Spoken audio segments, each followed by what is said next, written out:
Hello everyone, मेरा नाम सजल है और आज यहाँ पे हम अगले 5 से 7 मिनटों में समझने की कोशिश करेंगे एट्रीब्यूट्स ऑफ अकाउंटिंग या कैरेक्टरिस्टिक्स ऑफ अकाउंटिंग, या इसी को आप कह सकते हैं क्योंकि इसी टॉपिक में कवर हो जाएगा हमारा एक बहुत ही मेजर टॉपिक अकाउंटिंग प्रोसेस। ठीक है, तो सबसे पहले हमारे पास 7 स्टेप्स होते हैं, 7 स्टेप्स हैं। मैं पहले 7 स्टेप्स के नाम बता दूं ताकि एक हल्की फुल्की इमेज आपके मन में पहले बन जाए और फिर उस हर स्टेप को मैं एक्सप्लेन करूंगा। ठीक है, तो सबसे पहला स्टेप है identification of financial transactions and events. Okay, दूसरा स्टेप है अकाउंटिंग प्रोसेस में मेजरिंग द आइडेंटिफाइड ट्रांजैक्शंस। तीसरा recording. Fourth classifying, fifth summarizing, sixth analysis and interpretation and seventh है communicating। ठीक है, तो ये 7 स्टेप्स हैं। अब हम एक एक करके इन 7 स्टेप्स को समझते हैं और जब हमारी 7 स्टेप्स को समझना कंप्लीट हो जाएगा तो हमें अकाउंटिंग का पूरा प्रोसेस समझ आ जाएगा, चाहे वो स्मॉल बिजनेस के लिए हो चाहे वो लार्ज बिजनेस के लिए हो। ठीक है, सबसे पहले है identification of financial transactions and events.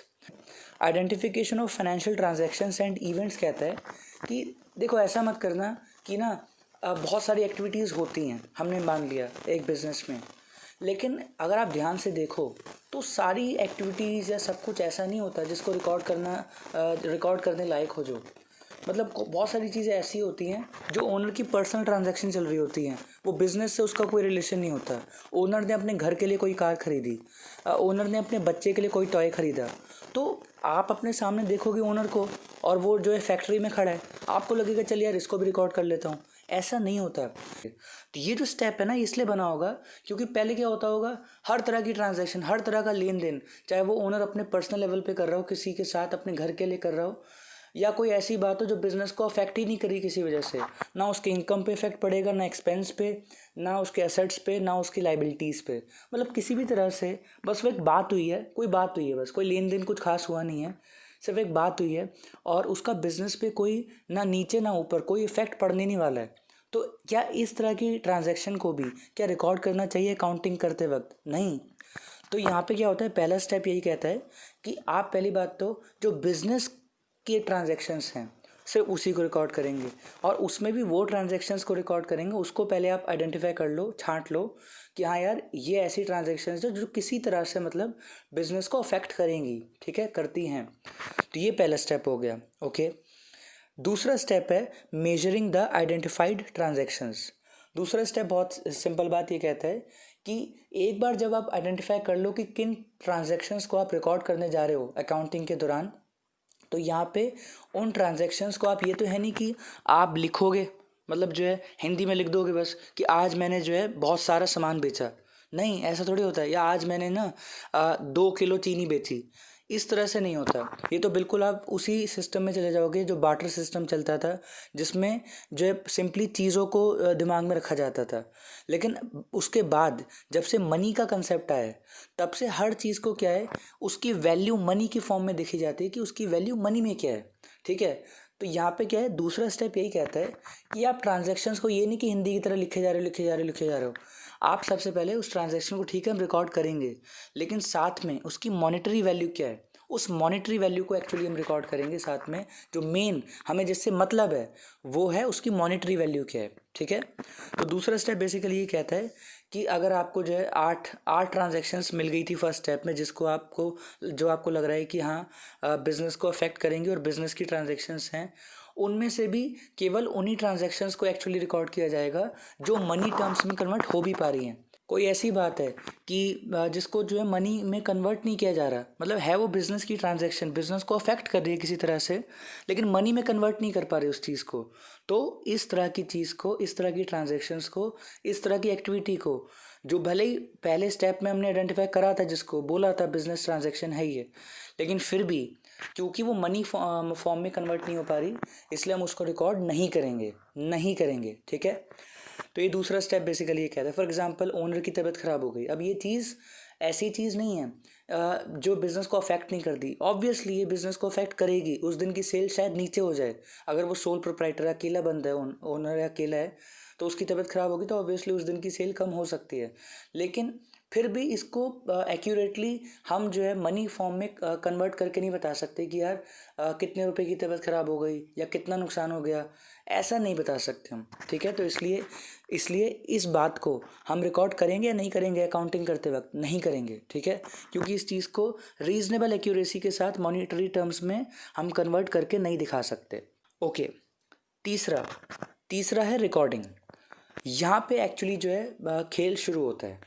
यहाँ तक क्या होता है, आप जो भी कर रहे हो ना, वो आप बेसिकली जो है रसीदें तैयार कर रहे हो, और आपने सेल करी, सेल की रसीद तैयार कर ली, एक रिसीट तैयार कर लिया आपने। तो ये सारे क्या होते हैं, वाउचर्स होते हैं, मतलब एक ट्रांजैक्शन हुई है उसका एविडेंस कि हाँ कुछ हुआ है बिजनेस में। क्या है कि शुरू के 2 स्टेप तक आपके पास, जब तक शुरू के 2 स्टेप हुए हैं, आपके पास जो भी ट्रांजैक्शंस हुई हैं उनके एविडेंस हैं, सबूत हैं, रिसीट के फॉर्म में, रसीदें हैं आपके पास।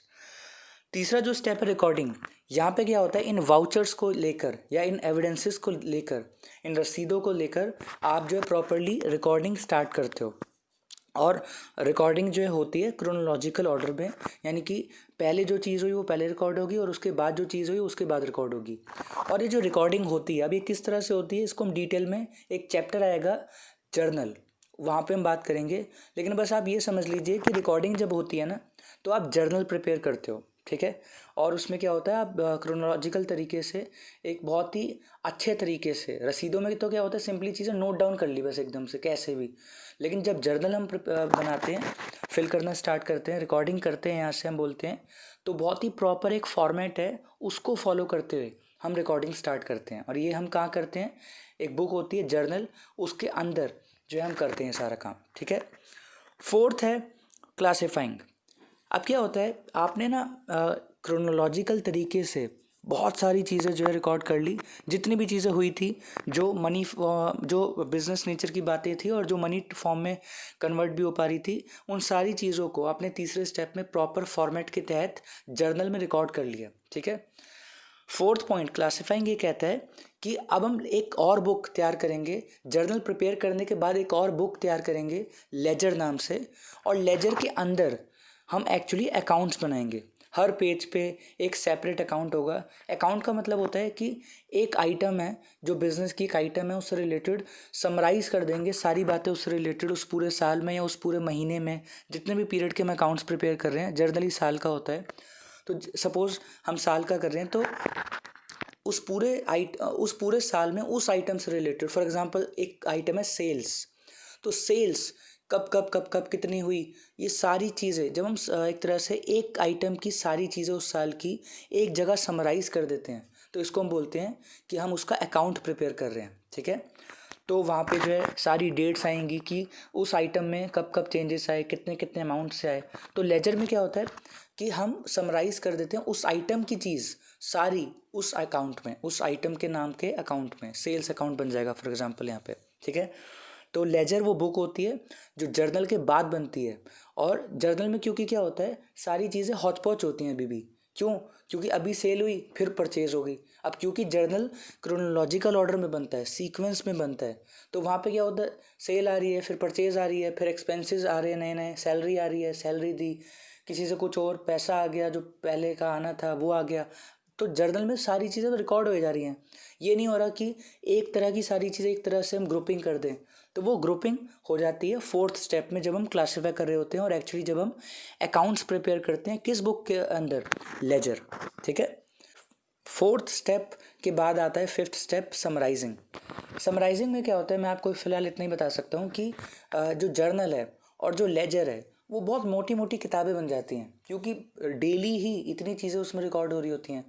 तो इसलिए क्या होता है कि हम लास्ट में उस चीज़ को और समराइज़ करने की कोशिश करते हैं, ताकि पूरे साल का जो काम है, बिजनेस जो हुआ जिस तरह से, अगर कोई 1 घंटे 2 घंटे में जो है कहीं ना कहीं एनालाइज करना चाहता है, तो वो इन बुकों से नहीं कर पाएगा, जर्नल और लेजर से।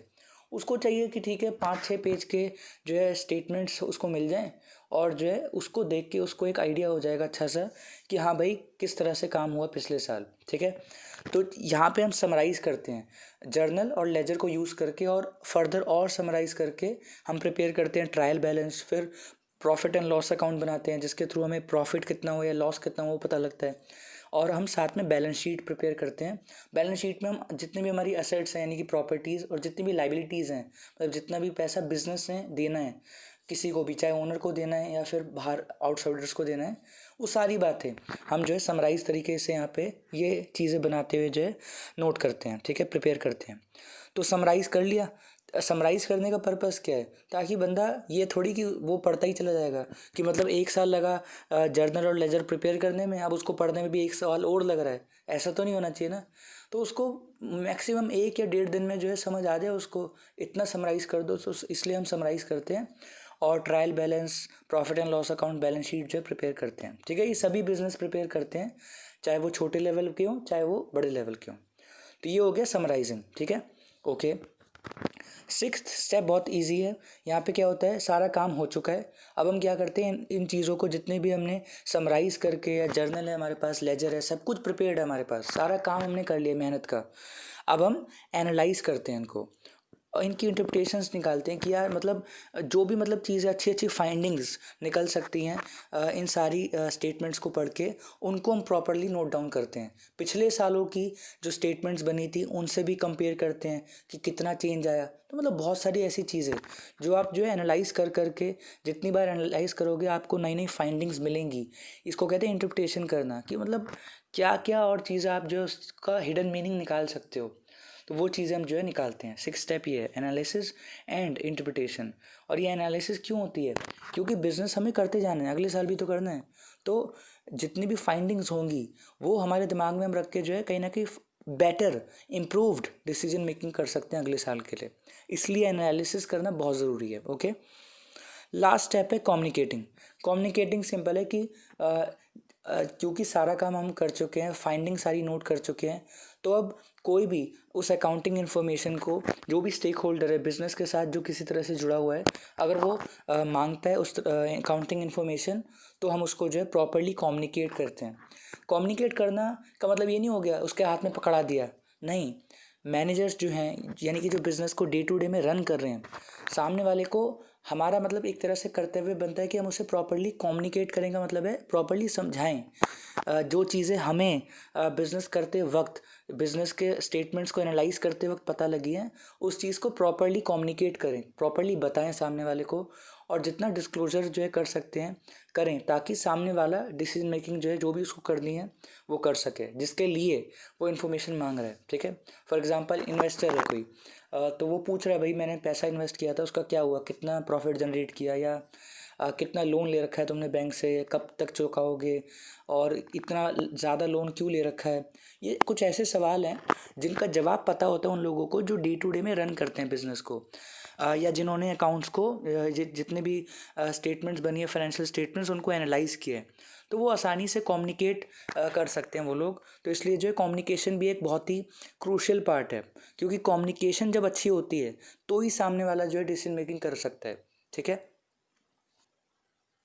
मैंने कोशिश की है कि कम से कम टाइम में ये जो पूरा प्रोसेस है अकाउंटिंग का, बहुत ही आसान भाषा में मैं आपको बताऊं, ताकि भले ही अभी आपको जर्नल नहीं पता, आपको लेजर नहीं पता, ट्रायल बैलेंस नहीं पता, लेकिन आपको एक आइडिया हो जाएगा जब हम उन चैप्टर्स पे पहुंचेंगे कि ये चैप्टर का मतलब क्या है, या हम ये क्यों पढ़ रहे हैं, या ये अकाउंटिंग के प्रोसेस में कौन से स्टेप पे आ गए हम। ठीक है, तो एक तरह से यही बात है कि ये पूरी जो क्लास 11th की, क्लास 12th की, या कोई भी अकाउंटिंग जो है, फाइनेंशियल अकाउंटिंग जो पूरी है, वो पूरी इन्हीं 7 स्टेप्स में है। अब इन्हीं स्टेप्स के अलग अलग चैप्टर्स आ जाएंगे, किसी के 2 चैप्टर्स है, किसी के 4 चैप्टर्स है, किसी के 1 ही चैप्टर है। तो एक तरह से ये पूरे 7 स्टेप्स को समझना ही हमारी जर्नी रहेगी। ठीक है, so thank you very much कि आप, ये थोड़ी लंबी वीडियो थी लेकिन फिर भी आप यहाँ तक बने रहे। और ज़रूर कोई भी सजेशन हो, कोई भी क्वेरी हो, तो ज़रूर कमेंट सेक्शन को आप यूज़ कीजिएगा। और थैंक यू सो मच। अब मिलेंगे आपसे नेक्स्ट टॉपिक में अगली वीडियो में। थैंक यू सो मच, शुक्रिया।